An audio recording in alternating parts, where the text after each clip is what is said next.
तो hey guys, welcome back to my channel. तो कैसे हैं आप लोग। तो आज हम बात करने वाले हैं टॉप 8 एआर के बारे में, जिसे हम सबसे ज़्यादा यूज़ करते हैं पबजी खेलने में। तो हमने उसे रैंक दिया हुआ है, मैंने रैंक नहीं दिया हुआ है एक्चुअली में। मैंने मोर देन 12 नहीं, सिर्फ 12 आर्टिकल्स देखे मैंने, जिसमें जो अकॉर्डिंग टू रैंकिंग था उसके हिसाब से मैंने इस वीडियो को बनाया हुआ है। मतलब कुछ कुछ वेरिएशन थी सब में, तो जिसको सबसे ज़्यादा प्रायोरिटी मिली हुई थी उसे हमने हायर रैंक दिया हुआ है। तो चलिए शुरू करते हैं इस वीडियो को। भाई इस वीडियो को बनाने में मुझे मोर देन 7 आवर्स लगे हुए हैं, क्योंकि मैंने एक पर्टिकुलर जो हम गन के बारे में बात करेंगे उसका गेम प्ले भी डाला हुआ है, जिसे मैंने ट्रेनिंग पे खेला हुआ है। वैसे मैं पबजी लाइट का प्लेयर हूँ बस, बट मैंने इस वीडियो को बनाने के लिए पबजी मोबाइल इंस्टॉल करके सब कुछ किया हुआ है। तो यार बहुत ज़्यादा मेहनत लगी है, तो प्लीज़ गाइज सपोर्ट कर देना इस वीडियो को, और लाइक एंड सब्सक्राइब करके जाना इस चैनल को। इस लिस्ट में 8th नंबर पे M164 है, जिसे मैं प्यार से टपर टपर गन बोलता हूँ। और अगर हम इसकी हिस्ट्री के बारे में बात करें तो 1997 में अमेरिकन पर्सन मिसेस टोनो ने बनाया था। ये मेनली लॉन्ग रेंज के लिए बेस्ट गन मानी जाती है, जो विद एक्सटेंडेड 40 एमओ इसमें रिलोड हो जाता है, जिसका डैमेज है 43, और इसमें 5.60 की एमओ यूज़ होती है।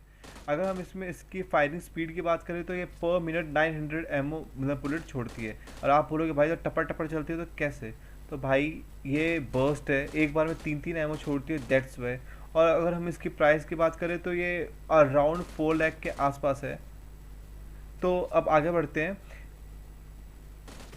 इस लिस्ट में 7 नंबर पे आता है QBZ, और भाई इसको हम स्कारल के साथ भी वो कर सकते हैं, क्योंकि स्कारल भी 7th पोजीशन पे आती है। और अगर हम इसकी हिस्ट्री के बारे में बात करें तो 1995 में बनी थी। ये चाइनीज़ है, ये चाइनीज़ गन है, चाइना में इसका मैन्युफैक्चर हुआ था, जिसमें 5.56 की एमओ यूज़ होती है। और भाई ये मेरे को ऐसा लगता है कि रिलोडिंग में बहुत ज़्यादा टाइम लेती है, तो यार मुझे उतनी अच्छी गन ये लगती नहीं है। और ये मेनली गोल्डन वुड और सैनहॉक में मिलती है ये वाली गन। और अगर हम इसकी स्पीड की बात करें पर मिनट की, तो 625 एमओ पर मिनट ये छोड़ती है, और इसकी प्राइस अराउंड 3 लैक्स है। तो अब आगे बढ़ते हैं। इस लिस्ट में 6th नंबर पे म्यूटेंट MK47, जो एक अमेरिकन गन है। इसमें 5.62 की एमओ यूज़ होती है। ये जनरली इसमें 20 एमओ लोड होती है, बट एक्सटेंडेड के बाद इसमें हम 30 एमओ लोड कर सकते हैं। और इसका जो डैमेज होता है वो अराउंड AKM के बराबर होता है, दैट इज़ 49।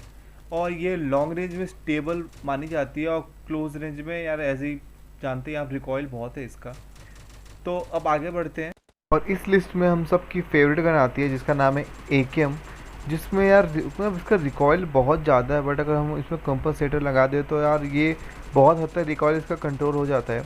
अगर हम इसके हिस्ट्री के बारे में बात करें तो 1940 में रशिया में बना हुआ था, जिसे मिखेल नाम के एक बंदे ने बनाया हुआ था। और इसका डैमेज है 49, जो कि अगर 2 भाई हेड में बंदा नॉक हो जाता है। और अगर हम इसकी फायरिंग स्पीड की बात करें तो ये 600 एमओ पर मिनट के हिसाब से छोड़ता है। और अगर हम इसके प्राइस की बात करें तो ये अराउंड 2 लाख इन इंडिया में, और इसमें 7.62 की एमओ यूज़ होती है। और इस लिस्ट में 4th नंबर पे आता है M762, जिसे हम बैरल बोलते हैं। और अगर हम इसकी हिस्ट्री में बात करें तो ये गन पोलैंड में बनी हुई थी, जिसे 1996 में बनाया गया था। इसे 7.62 के एमओ यूज़ होती है, विथ रिलोड करने के बाद इसमें 40 एमओ लोड हो जाती है। इसका डैमेज 47 है, और इसकी फायरिंग स्पीड बहुत ज़्यादा सही है, दैट्स वाई इसे AKM से ऊपर रखा गया है। यार इसमें मतलब दिक्कत यही है कि इसमें रिकॉयल बहुत है, मतलब बहुत ज़्यादा रिकॉयल है, तो यार थोड़ा उसको मतलब मैनेज करना दिक्कत होता है। बट अगर आपने एक बार रिकॉयल पे कंट्रोल कर लिया तो भाई ये बेस्ट गन है। तो अब इस लिस्ट में आगे बढ़ते हैं। और इस लिस्ट पे 3rd नंबर पे आता है AUG, जो एक ड्रॉप गन है, जो ऐसे जनरली नहीं मिलती है, ड्रॉप के थ्रू ही आपको मिलती है। अगर हम इसकी हिस्ट्री में बात करें तो ये ऑस्ट्रिया में बनी थी 1977 में, जिसका डैमेज है 43। इसमें 5.56 के एमओ यूज़ होती है। और यार पर्सनली इसकी रिकॉयल ना बहुत ज़्यादा मुझे लगता है कि बहुत रिकॉयल इसका कम है, और आप इजीली इसे हैंडल कर सकते हैं।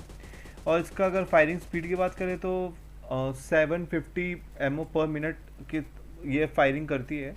और जो इसके अगर प्राइस की बात करें तो ये अराउंड 1.5 लाख के मतलब आसपास है इन इंडिया में। तो अब सेकंड पोजीशन में बढ़ते हैं। और मैं एक बात बताना भूल ही गया, मैं प्यार से एओजी को आओ जी बोलता हूँ। आगे बढ़ते हैं। इस लिस्ट में सेकंड नंबर पे M416, जिसे हम द गॉड गन बोलते हैं। भाई ये सबका फेवरेट गन है। और अगर हम इसकी हिस्ट्री में बात करें तो ये जर्मन कंट्री की एक गन है, जिसे 2004 में बनाया गया हुआ था। और अगर इसकी डैमेज की बात करें तो इसका डैमेज 43 है और ये 5.62 की एमओ इसमें यूज़ होती है। और भाई इसकी फायरिंग स्पीड तो भाई मतलब सुन के आप हैरान हो जाओगे, इसकी फायरिंग स्पीड बहुत तगड़ी है। 900 एमओ पर मिनट के फायर करती है ये, जो मतलब बहुत ज़्यादा है, मतलब बहुत ज़्यादा है। और भाई उसके साथ उसका प्राइस भी बहुत ज़्यादा है, और उसका प्राइस अगर हम देखें तो अराउंड 5 लाख है इंडिया में, जो अभी तक सभी गन से सबसे ज़्यादा है। दैट्स वाई भाई, पर इसका जो वर्किंग है वो भी भाई एक नंबर है, तो ये डिज़र्व करती है इतने प्राइस को। भैया इस कंपटीशन के विनर है अपने ग्रोजा भैया, जो एक रशियन कंट्री का गन है, जो 1990s में बनाया गया हुआ था। और इसका जो डैमेज है 49 है, जो AKM के बराबर है। और जो उसका भाई क्लोज रेंज में द गॉड गन है, और अगर आप इसमें सप्रेसर लगा दोगे ना तो भाई मतलब मज़ा ही आ जाएगा आपको उसको चलाने में। इसकी जो फायरिंग स्पीड है वो 700 एमओ पर मिनट के हिसाब से चलती है ये, जो भाई बहुत ज़्यादा है। और दैट्स वाई इसीलिए मतलब ये टॉप कर रही है इन सब चीज़ों को। और अगर हम इसके प्राइस की बात करें तो इसका प्राइस अराउंड 2 लाख है। तो भाई 7 घंटे की मेहनत है एडिटिंग वडिटिंग का, तो भाई मैं क्या ही बताऊँ, अगर और एक्स्ट्रा जोड़ लो, थंबनेल वगैरह सब एक्स्ट्रा जोड़ लो, तो बहुत मेहनत लगी है। तो होप करता हूँ आपको वीडियो पसंद आई होगी। तो मिलते हैं आपसे नेक्स्ट वीडियो में, तब तक के लिए टाटा।